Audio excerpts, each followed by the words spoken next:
Bonjour à tous. J'ai très à cœur de partager avec vous mon expérience du Covid, une expérience initiatique intense, très alchimique. Alors, comme vous le voyez, je ne suis pas encore tout à fait remise. Je suis sous assistance respiratoire à oxygène. Et si je fais cette vidéo, c'est pour partager, témoigner de la beauté de l'expérience de l'ombre, de la traversée de l'ombre et de la lumière qui en résulte. Alors je suis très émue aujourd'hui de partager parce que pour ceux qui me connaissent, je partage régulièrement que l'ombre est le prémisse de la lumière et est même là pour être transformée en lumière. Et j'ai vécu dans ma chair, dans mon corps, cette traversée des ombres. Et j'ai envie de partager ce message lumineux pour vous raconter ce qui s'est passé de merveilleux pour moi avec cette maladie. Alors, ça a commencé le 2 janvier, après un réveillon sympathique, où j'ai été subitement assaillie de tristesse à cause de ce qui se passe dans le monde.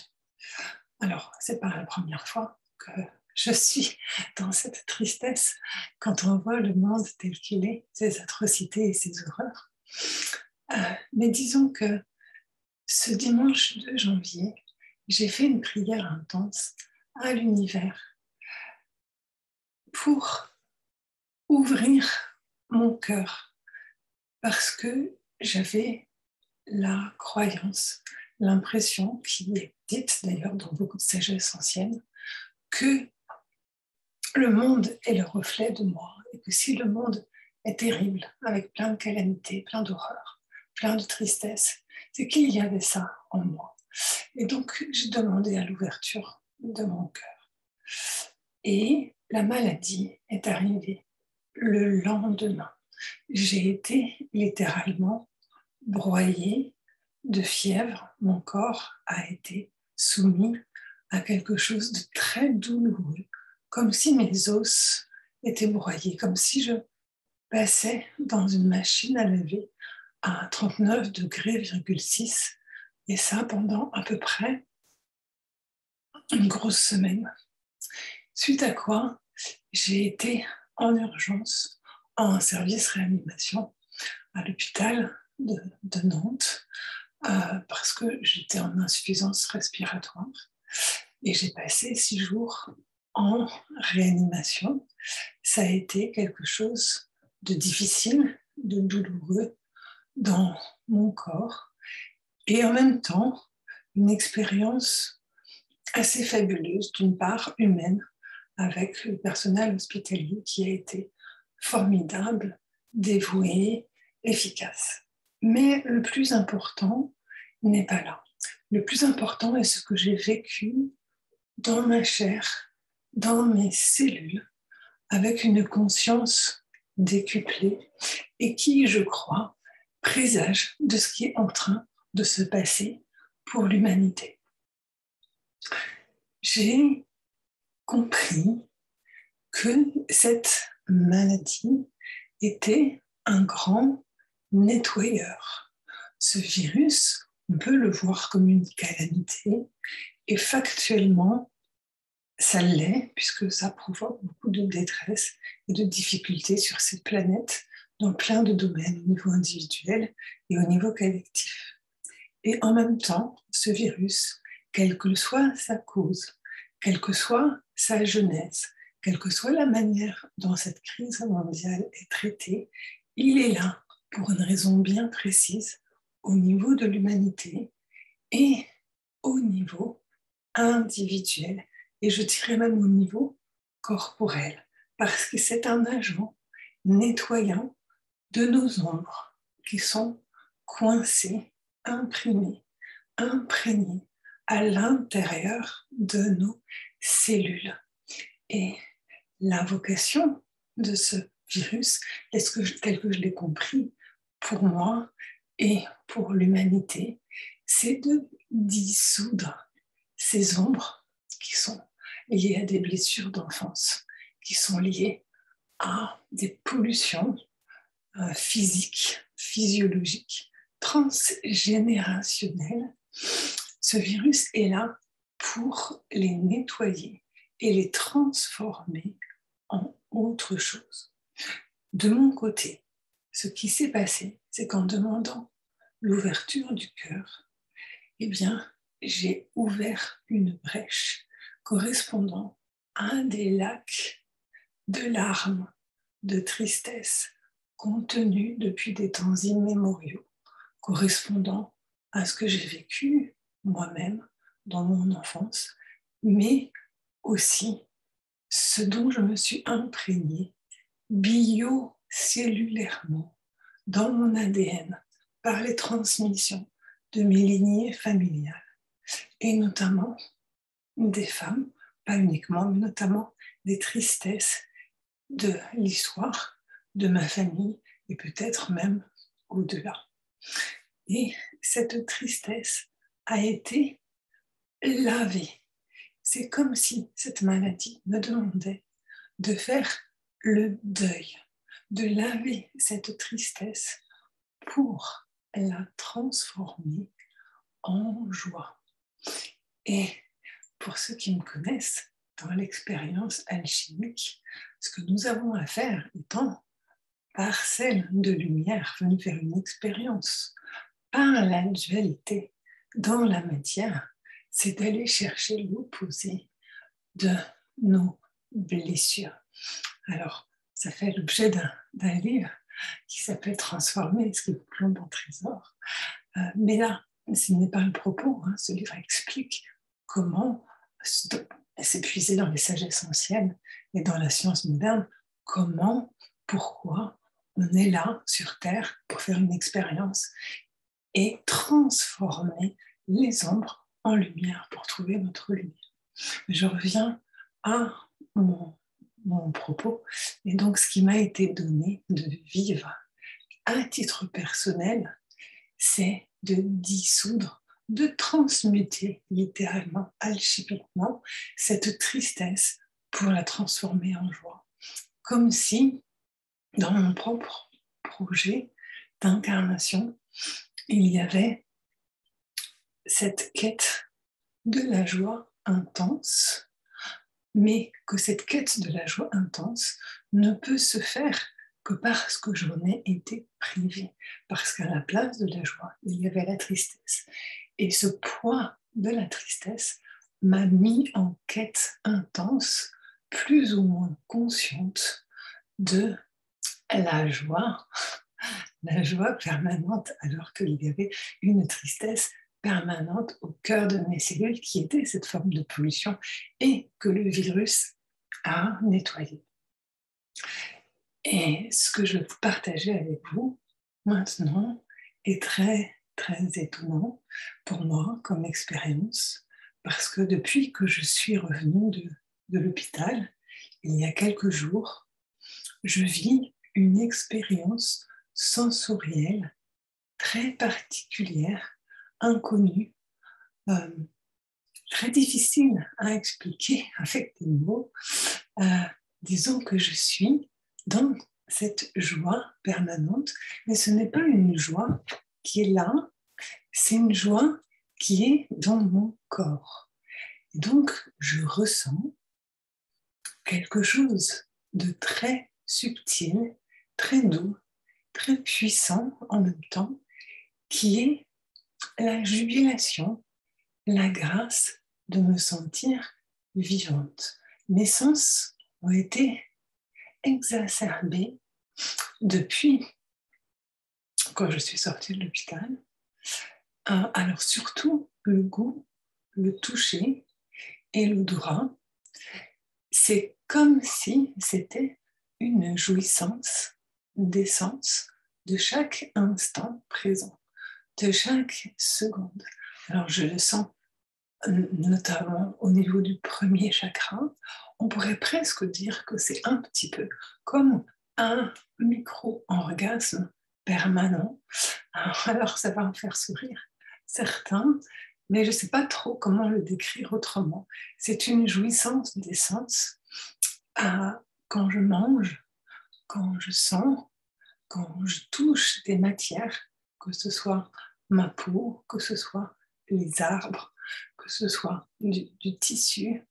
C'est comme si il y avait un bonheur intense à prendre conscience de mes sens. Comme si cette conscience des sens, c'était ça en fait qui me rendait vivante. Alors je ne sais pas si avant mes sens étaient édulcorés et que là ils sont devenus normaux, ou si mes sens étaient entre guillemets normaux et là ils ont été exacerbés. Je ne sais pas trop répondre à cette question. Je pense que c'est plutôt cette deuxième version, mais ça n'a pas tellement d'importance.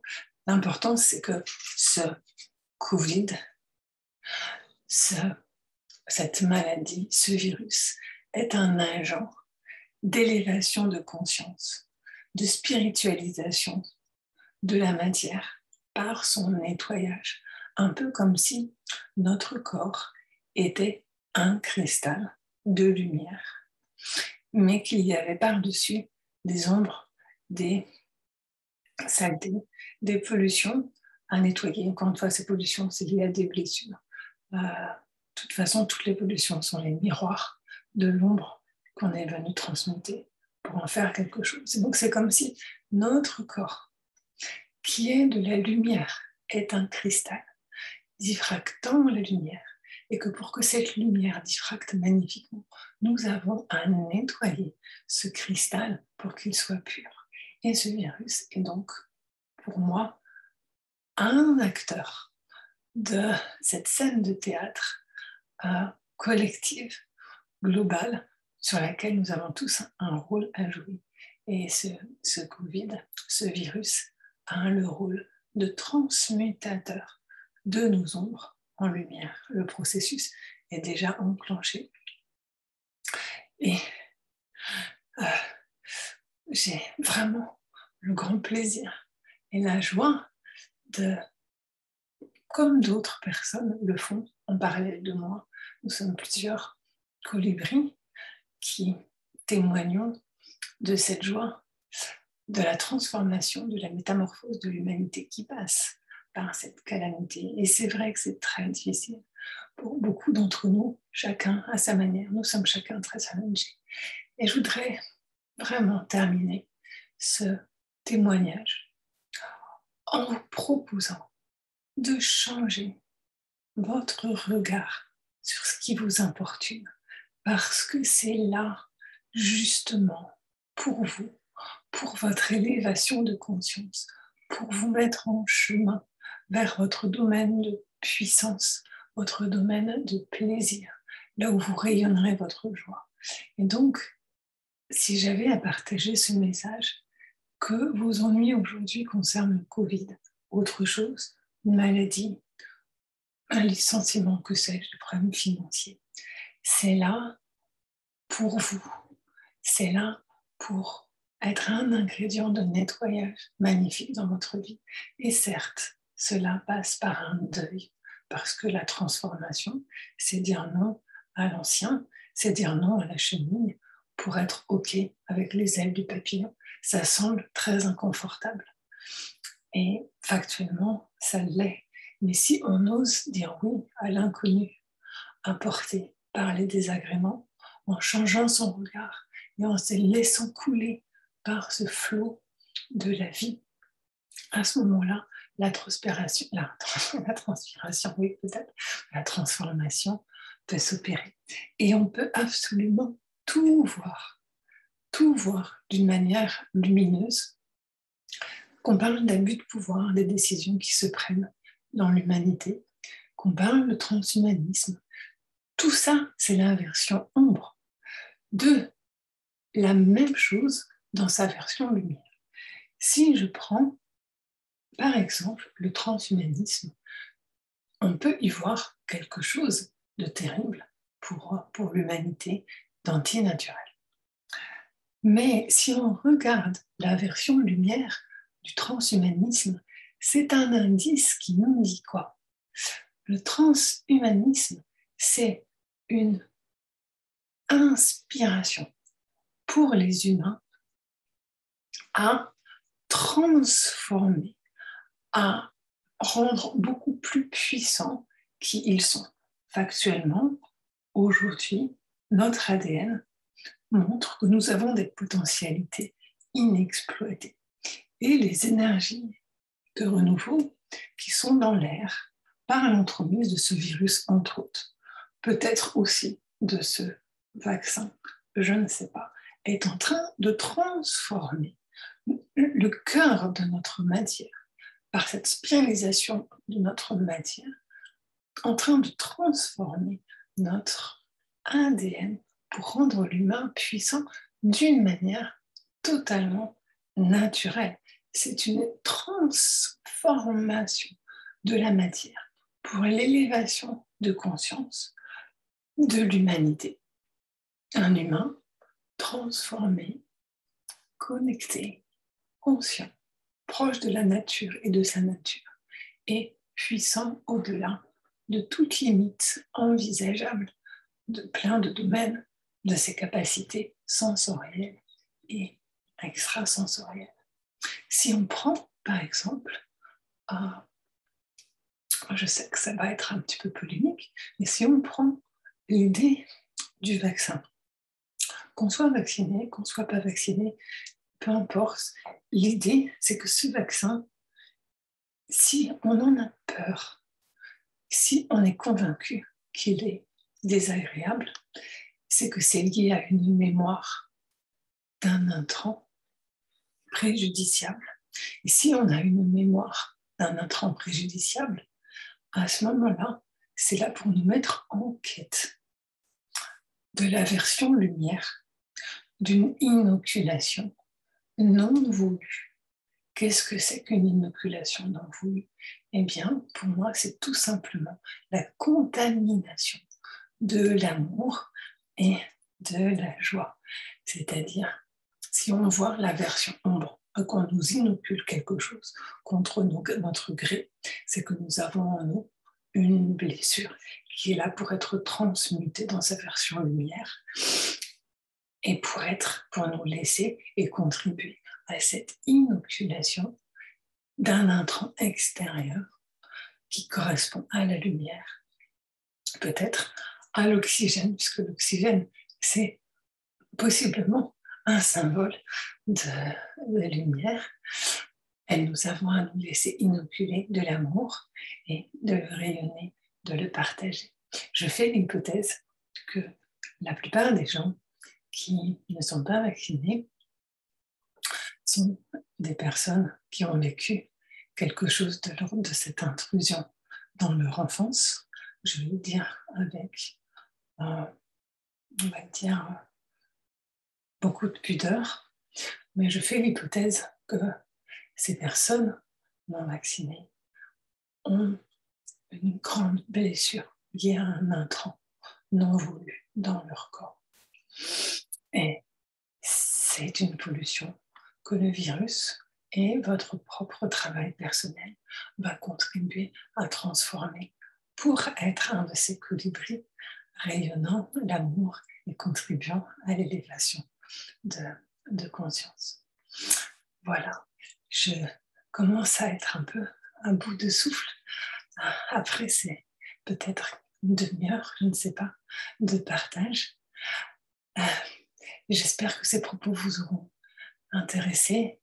Je reste convaincue que nous sommes chacun des colibris de lumière qui œuvront dans une scène de théâtre commune, chacun à notre manière.